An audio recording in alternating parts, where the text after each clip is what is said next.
මේ තියෙන්නේ මගේ ගම්බිරිස් වගාව තමා. මේ සැරේ අස්වැන්න ගැන කතා කරනකොට මේ සැරේ අස්වැන්න අඩුයි. හැමතැනම ගම්බිරිස්වල මං හිතන විදිහට අස්වැන්න අඩුයි මේ සැරේ. දැන් මගේ අස්වැන්නත් ගත්තාම මේ සැරේ ගොඩක් අඩුයි. දැන් අර කරල් සම්පූර්ණයෙන් පිරලා නැහැ. මං ගස් දෙක තුනක නම් කරල් කැඩුවා. මොකද තවත් ගස් කීපයක තියෙනවා කඩන්න. මෙන්න මේ වගේ ඒවා අපිට කඩන්න පුළුවන්. හොඳට මම පෙන්නන්න කඩන්න පුළුවන් සයිස් කරලක්.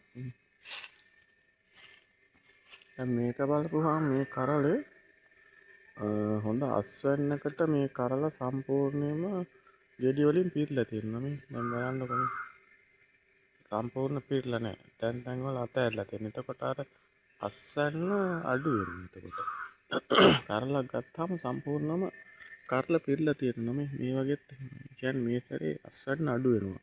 මෙන්න මේ හේතුව නිසා.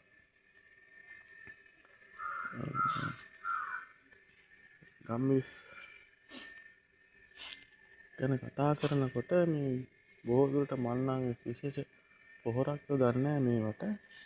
මේ උටින් කඩනේම තමයි මේ පිටවල තියෙනවනේ ගිනි සීරිය ගස්. ගිනි සීරියත් ඒව කපලා තමයි බොහෝ විට දාන්නේ මේවට. ඊට අමතරව පොළ රොඩු ඒ වගේ ඒවා තමයි දාන්නේ. විශේෂ පොහොරක් කියලා නෑ. ඉන්න මේක සම්පූර්ණව කාබනික වගාවක් කියලා කියන්න පුළුවන් මම ගම්මිස්. ඔයාලට පෙන්වන්න කඩන්න පුළුවන් සයිස් කරලක්. මේක පැත්තක තියෙන පැති දෙකේම අපේ ඉඩමේ ගම්මිරිස් තියෙනවා. ගම්මිරිස් ගස් 80ක් විතර ප්‍රමාණයක් තියෙනවා.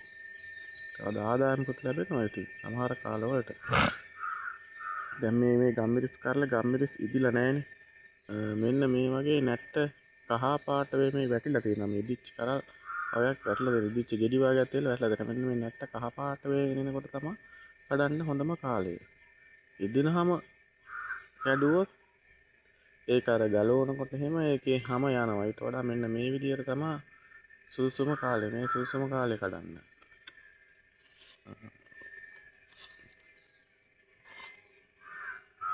ඔය අපේ වත්තෙන් කපලා අයින් කරන පොළ රොඩු ඒ වගේ ඒවා තමයි දාලා තියෙන්නේ. පොළ රොඩු දාලා තියෙනවා වටේට දාලා ගස්මත් දාපුවාම හරියනවා.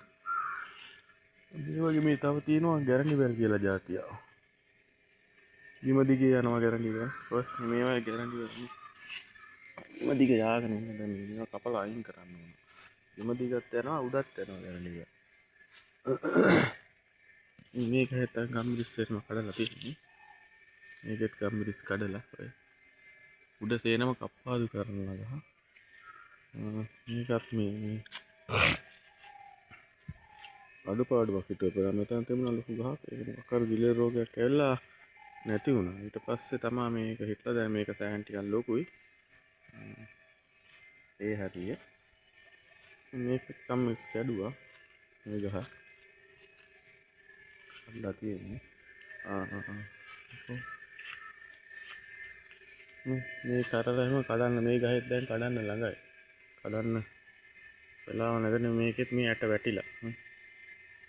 ඉදිච්ච වැටිලා මේකෙත් අවසාන හරිය ඔහෙ නෑ ගෙඩි. ඒ කියන්නේ ගෙඩි අඩුයි. අස්වැන්න. මේ හරිය සම්පූර්ණම ගම්බිරිස් තියෙන්නේ. තවත් කෑල්ලක් තියෙනවා එහා පැත්තේ. ගම්බිරිස් තමයි හැමතැනම තියෙන්නේ. මේ අනිත් පැත්තේ ගම්බිරිස් වගාව. සෑහෙන්න තියෙනවා මේ පැත්තෙත්. මෙන්න මේ වගේ ගැරන්ටි වෙල් මෙන්න උඩින් එනකොට මේ අගින් කඩන්න ඕන මෙන්න මේ හරිය.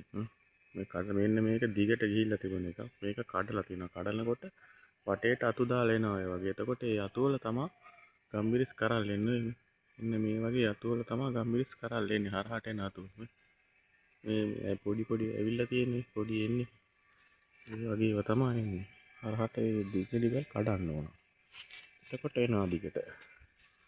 මේකත් මේ පොඩි කරල් එනවා දැන් වර්ෂාවෙන් පස්සේ.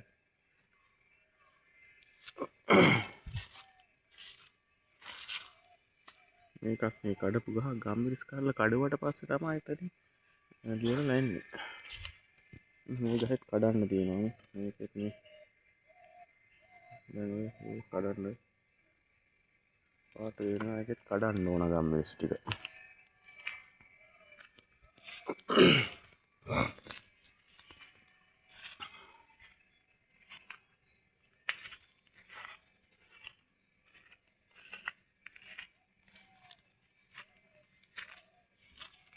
මේක කඩන්න ඕන.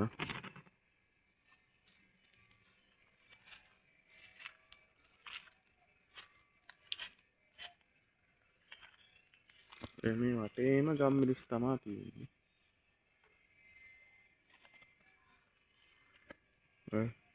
අපි දවසක ගම්මිරිස් පැලයක් හිටවන විදිය කොහොමද වලවල් කපන්නේ එහෙම කියලා පොඩ්ඩක් කතාවක් කරමු. ඊට අමතරව ගම්මිරිස් හිටවන්න ඉස්සෙල්ලා අපිට මේ වැටමාරාතු විනිසිරියා හිටවන්න ඕන. නැත්තම් එහෙම ඒවා කඩා වැටුනොත් ගම්මිරිස් වල ගිහිල්ලා තියෙනකොට අපරාධයක් වෙනවා. ඒක හින්දා ගම්මිරිස් හිටවන්න කලින් වැටමාරාතු ටිකක් හිටවලා තියාගන්න ඕන. ඊට පස්සේ ඒක පැලවුණාට පස්සේ තමයි ගම්මිරිස් හිටවන්න ඕනේ. ගම්මිරිස් පැල